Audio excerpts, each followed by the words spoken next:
Hello friends, तो आइए अपनी इस जर्नी को हम आगे बढ़ाते हैं और जानते हैं कि उस सेशन के दौरान क्या निकल कर आया। डॉक्टर न्यूटन ने उस व्यक्ति को उसके मूल कारण में जाने को कहा, जिससे अचानक वह व्यक्ति अपनी समस्या के मूल में पहुंच गया। उसने बताया कि वह एक फ्रांसीसी सैनिक है और प्रथम विश्व युद्ध के दौरान वह अपने शरीर के बाएं हिस्से में चाकू लगने से घायल हो गया है और इसी कारण उसकी मृत्यु भी हो गई थी।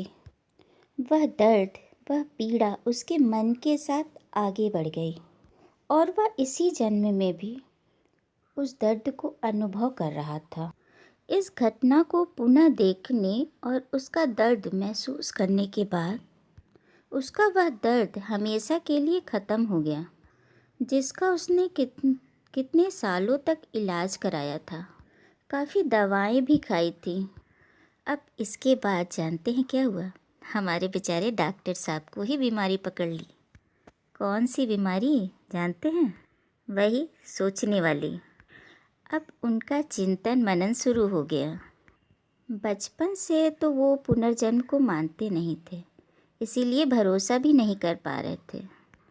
उन्होंने इस पे काफ़ी रिसर्च भी किया, पुस्तकें पढ़ी और जाना कि पुनर्जन्म पे तो काफ़ी किताबें लिखी गई हैं और इसके सबूत भी उन्हें उनके रिसर्च के दौरान मिले और धीरे धीरे इस ज्ञान की तरफ उनका रुझान बढ़ने लगा।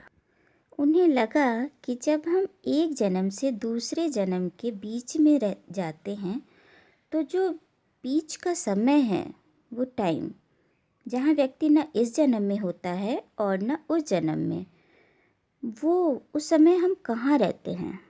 क्या कोई ऐसी जगह सच में है जहाँ पे हम रहते हैं? अभी तक ऐसा कोई तथ्य उनके रिसर्च में निकलकर सामने नहीं आया था और ना ही कोई किताब इस पर थी।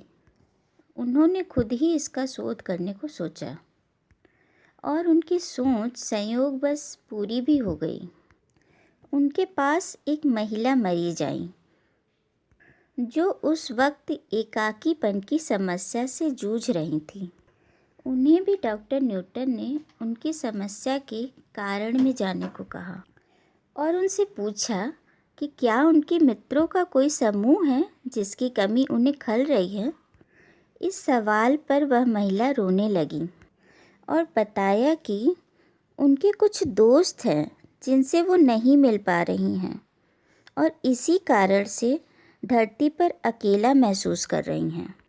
जब डॉक्टर ने उनसे पूछा कि उनके दोस्त कहाँ हैं, तो उसने बताया कि यहीं मेरे निवास पर ही हैं।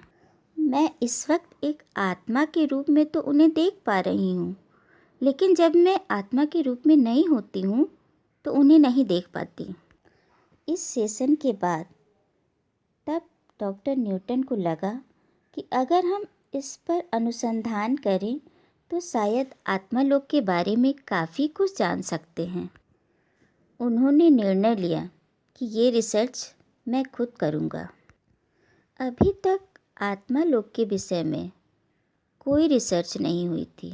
कोई नहीं जानता था कि आत्मालोक क्या है भी या नहीं है। डॉक्टर न्यूटन ने अपनी इस रिसर्च को आगे बढ़ाया। हजारों लोगों पे कई सालों तक रिसर्च करने के बाद आखिरकार अंत में डॉक्टर न्यूटन ने वह पद्धति विकसित कर ही ली जिसके द्वारा आत्मालोक तक पहुंचा जा सकता था।